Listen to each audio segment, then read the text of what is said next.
El arte medieval era la expresión de la mentalidad de aquella época, pero la sociedad medieval sufrió muchos cambios entre el siglo XI, XIII y XIV. Estos cambios se manifestaron también en el arte, originando dos estilos diferentes, el románico y el gótico.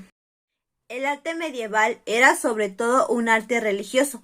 Todo estaba al servicio de la religión, tanto la arquitectura como la escultura o la pintura, para poder transmitir el mensaje de Dios a quienes no sabían leer ni escribir, que era en sí la mayoría de la población. Volviendo a los dos estilos diferentes que tenía el arte medieval, tenemos que el estilo románico, que fue ideado por los monjes de Cluny, por eso se le conoce que es un arte monástico, era para poder propagar el cristianismo.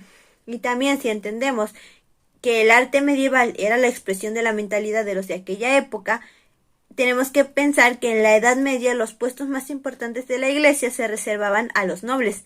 Entonces el románico, que fue un arte eclesiástico, reflejaba por lo tanto la mentalidad de los nobles feudales.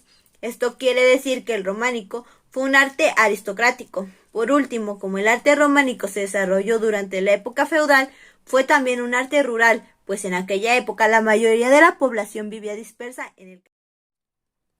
La escultura se trabajó en piedra y la pintura se trabajó sobre muros. La característica fundamental de la escultura y la pintura románicas es su falta de realismo. Sus representaciones son rígidas y con pocos detalles, por eso resultan inexpresivas. El estilo gótico se originó en Francia, por su parte en las ciudades, y llevaba su nombre debido a su carácter primitivo. El estilo gótico fue producto del renacimiento urbano y comercial de la Edad Media. Con el comercio y en las ciudades el gusto se refinó. Los burgueses ya no se conformaron con el románico, simple y tosco, y quisieron que el arte fuese un verdadero objeto de valor. Entonces los burgueses financiaron un estilo de construcciones en las ciudades.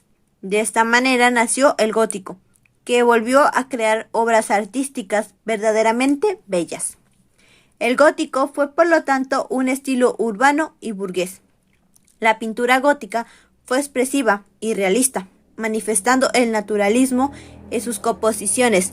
El paisaje se introduce como modalidad pictórica y en los dibujos las figuras se representan estilizadas y poco modeladas.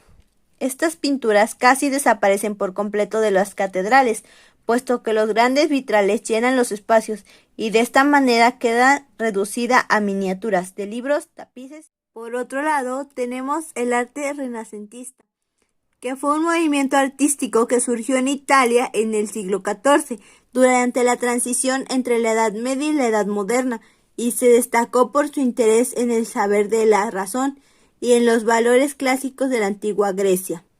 El arte renacentista atravesó dos etapas principales: el Quattrocentro, que en este periodo se investigó sobre las construcciones de monumentos romanos y griegos y se introdujo la perspectiva y la pintura al óleo, y el Quinquecentro. Se logró la madurez de la época renacentista. Surgieron los grandes artistas que marcaron la época, como son Miguel Ángel, Da Vinci, Miguel de Cervantes, etc. El arte renacentista se caracterizó por muchas cosas, entre ellas el recuperar aspectos de la cultura clásica grecorromana, como la armonía y la proporción como ideal de belleza, además de los temas mitológicos. También tenía como opción o como propósito debilitar a la Iglesia, que perdió poder social ante la nueva concepción de la razón como el centro de todo. Predominaba la idea de razón sobre la fe.